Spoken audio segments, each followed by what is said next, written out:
இந்த பதிவில் என்ன பார்க்க போகிறோம்னா வித்வயா யோகம். இதுக்கு விதவை யோகம்னு சொல்லலாம். ஏன்னா இந்த யோகத்தினால ஆணாக இருந்தால் திருமணமாகி பெண் இருப்பதற்கும், பெண்ணாக இருந்தால் ஆண் இறந்து விதவை கோலம் ஆகுவதற்கும் இந்த யோகம்தான் வழிவகை சொல்லுது. இதில் பார்த்திங்கன்னா நிறைய விதிகள் கொடுக்கப்பட்டிருக்கு. அதாவது லக்னம், 7ஆம் அதிபதி, அந்த கணவன் மனைவியை குறிக்கக்கூடிய கிரகங்கள், அதே போல் கேந்திர திரிகோணங்கள், லக்னாதிபதி, இது எல்லாமே ரொம்ப பலமாக இருந்தால் அந்த விதவை யோகம் வராது. பலவீனமாக இருந்தால், எந்தவித சப்போர்ட்டுமே இல்லாமல் இருந்தால் இந்த வித்வயா யோகம் வரும் அப்படின்னு சொல்லப்படுது. ஆனால் நம்ம ரொம்ப ஆராய்ச்சி பண்ணி உன்னிப்பாக கவனித்தோம் அப்படின்னா, இப்போ ஒரு ஆண் ஜாதகம்னு வச்சுக்கோங்க. ஆண் ஜாதகத்துக்கு மனைவியை குறிக்கக்கூடியது சுக்கிர பகவான்.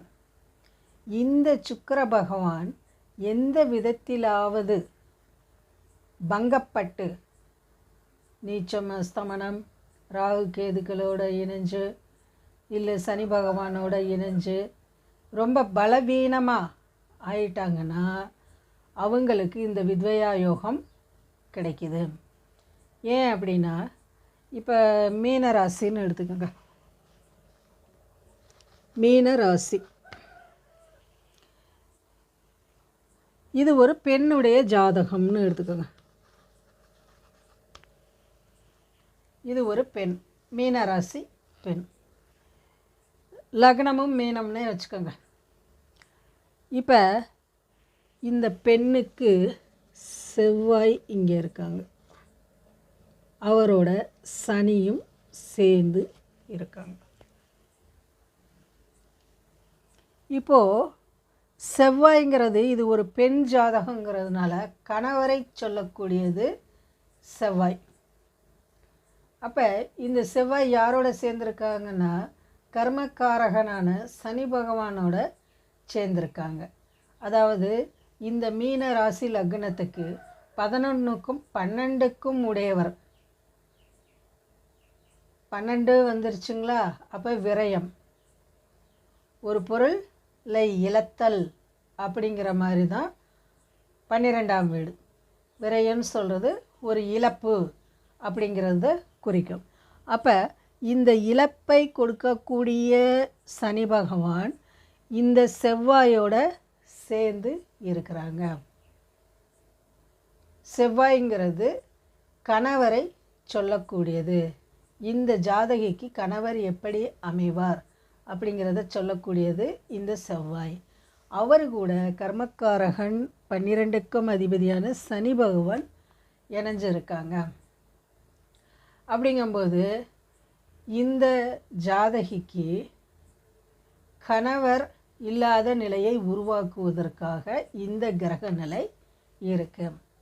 இப்போ இது இந்த மீனராசி மீன லக்னத்துக்கு புதன் 7வது வீட்டு அதிபதி. இந்த புதன் மீனத்திலே போயிருக்காங்கன்னு வச்சுக்கோங்க. அப்போ மீனத்திலே இருக்கும்போது புதன் அங்கே நீசங்கும்போது அந்த 7வது வீட்டு கணவரை சொல்லக்கூடிய அந்த புதன் நீசமானால் என்ன ஆகும்? கணவர் அங்கே பலவீனமாக ஆக்கப்படுவார்.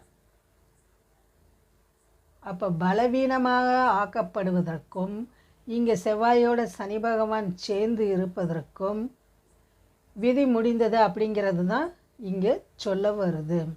அப்போ இங்கே 7வது அதிபதியும் வலுவாக இல்லை, கணவரை சொல்லக்கூடிய கிரகமும் யுத்தத்தில் சனியோடு இருக்குது. அப்போ இந்த கிரக நிலையில் என்ன நடக்கும் அப்படின்னிங்கன்னா, அந்த கணவருக்கு ஆபத்தை கொடுக்கக்கூடியது, கணவர் இல்லாத நிலையை உருவாக்கக்கூடிய வித்வயா யோகம் இங்கே செயல்படும். அதே போல் இப்போ சப்போஸ் அந்த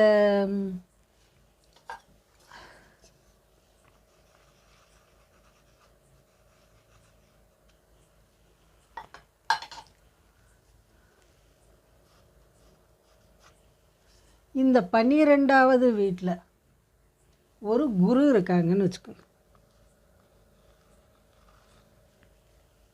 இந்த மீனராசி லக்னத்துக்கு குரு லக்னாதிபதியாகவும் வருகிறார். அவரே 12வது வீட்லேயும் இருக்கார். குரு பொதுவாக 2-12 இருப்பது நன்மையான விஷயம். அப்போ இந்த குரு தனது 5வது பார்வையால் இந்த 4வது வீட்டை பார்க்குறாங்க. அப்போ பார்க்கும்போது என்ன நடக்கும்? இந்த வித்வயா யோகம் இல்லாமல் போகும். இது ஒரு விதி விலக்கு.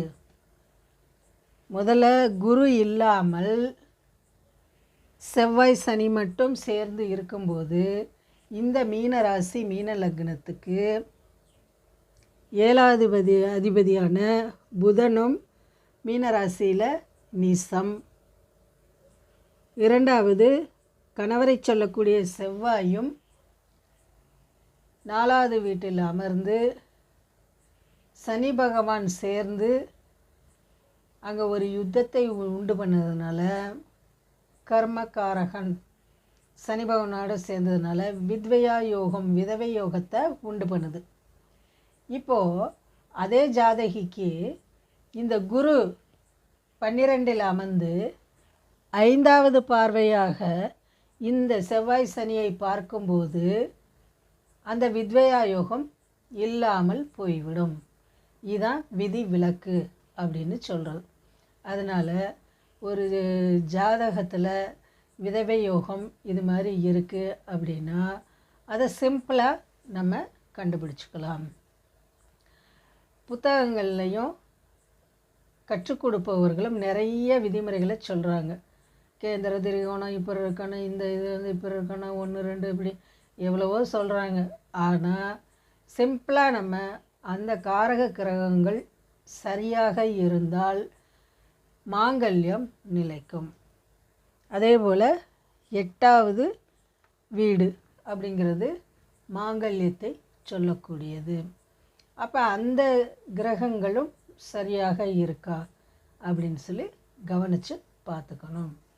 இந்த மாதிரி பார்த்துக்கிட்டோம்னா அவங்களுக்கு எந்த மாதிரி தோஷங்கள் இருக்குது அப்படின்னு தெரிஞ்சுக்கலாம்.